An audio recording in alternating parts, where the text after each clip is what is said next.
The rain fell in sheets that November evening, each drop seeming to carry the weight of Sarah Mitchell's despair. She stood shivering on the porch of a stranger's home, her worn sneakers soaked through, her 5-year-old daughter Emma clinging to her leg like a lifeline.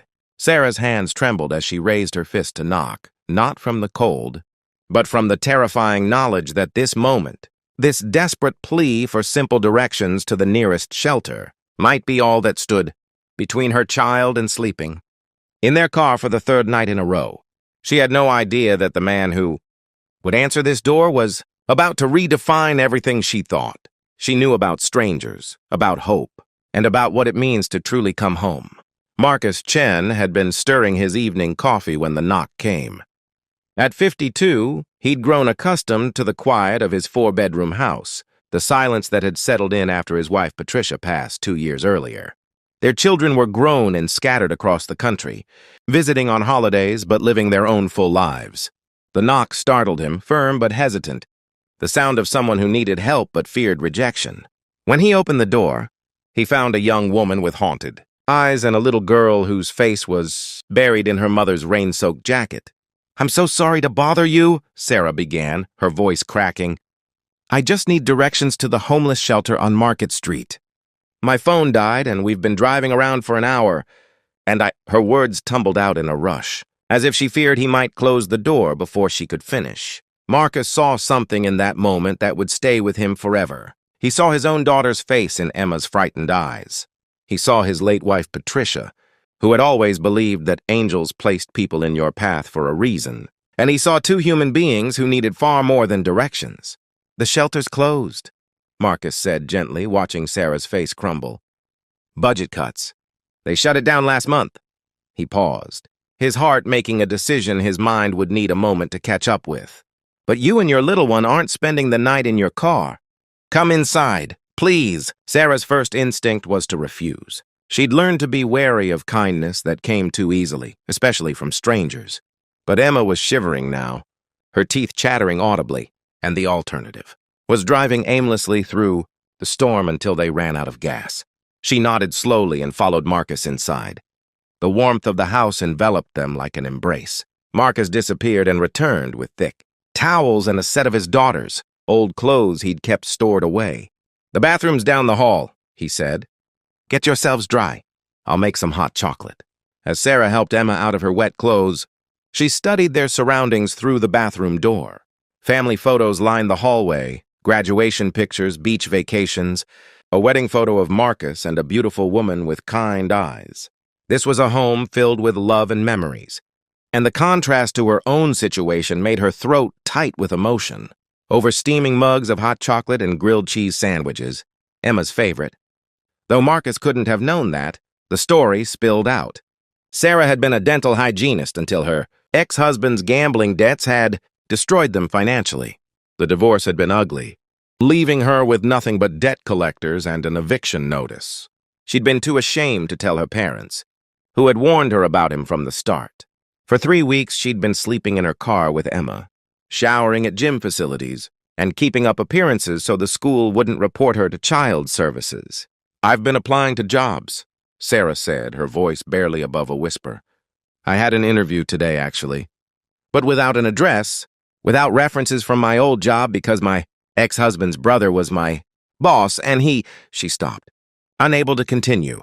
Marcus listened without interruption, without judgment, his coffee growing cold in his hands. When Sarah finished, he was quiet for a long moment. Then he said something that would change the trajectory of 3 lives forever. "Stay here, just for a while, until you get back on your feet." Sarah laughed, a sharp, disbelieving sound. "I can't do that. You don't even know us. We could be anyone. You could be the reason I still have these empty bedrooms." Marcus interrupted gently. "You could be the answer to the question I've been asking since my wife died. What am I supposed to do with all this space? All this quiet?" He looked at Emma, who had fallen asleep on the couch, her small hand still wrapped around the empty hot chocolate mug. "My Patricia used to say that God never gives us more than we need unless He expects us to share it." The first week was awkward. Sarah insisted on sleeping on the couch, refused to let Emma touch anything that might break. and apologized constantly for using too much hot water, for Emma's toys scattered in the living room, for existing in Marcus's space. But slowly, something remarkable began to happen. Marcus started making breakfast for 3 instead of 1. Emma began leaving her drawings on the refrigerator, colorful crayon masterpieces of Mr. Marcus with his kind smile. Sarah found herself laughing at Marcus's terrible dad jokes over dinner. The same jokes, he admitted, had made his own kids groan for decades. The house, which had felt like a mausoleum of memories, began to feel alive again. Marcus drove Sarah to job interviews, watched Emma after school, and helped Sarah navigate the maze of social services and assistance, programs she'd been too proud to access before. He never made her feel like a charity case or a burden. Instead, he treated her like family, correcting her when she apologized too much, teasing her about her terrible coffee-making skills, celebrating with genuine joy when she finally landed a job as a dental hygienist at a clinic across town. But it was the small moments that transformed them from strangers into something more. It was Marcus teaching Emma to ride the bicycle his own daughter had left behind, running beside her with his hand steady on the seat. It was Sarah cooking Patricia's favorite meal from a recipe card she found in the kitchen, watching Marcus's eyes well up with tears of gratitude rather than grief. It was Emma calling out, "Grandpa Marcus, come see," when she spotted a rainbow after a storm, and the way Marcus's breath caught at the title she'd given him so naturally. 6 months after that rainy November night, Marcus sat Sarah down with an expression she couldn't quite read. Her heart hammered. Was this it? Was he finally going to tell them they'd overstayed their welcome? She'd saved enough now for a deposit on a small apartment. She'd been preparing herself for this moment, even as it broke her heart. "I've been thinking," Marcus began, pulling out a manila folder. "This house is too big for one person, and after I'm gone, my kids will probably just sell it. But Emma needs stability, and you need a home, not just a place to stay." He slid papers across the table. "I talked to my lawyer. I want to add you both to the deed, equal ownership. This is your home, Sarah, not because you need it, but because we've become a family." Sarah couldn't speak through her tears.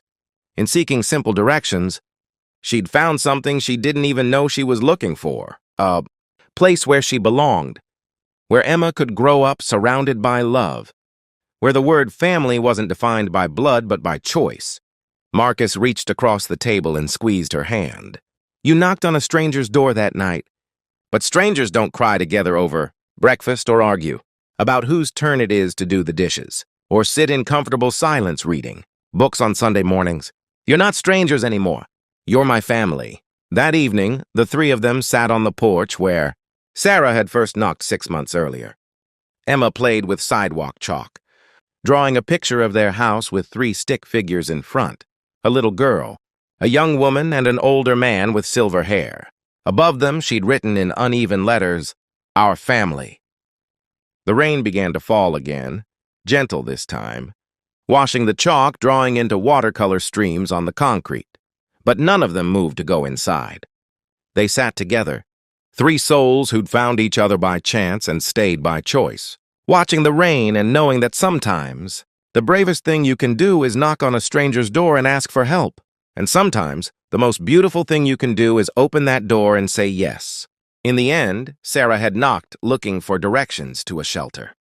Instead, Marcus had given her something infinitely more valuable, a home, a family, and the reminder that humanity's greatest gift is our capacity to see each other's need and answer it with love.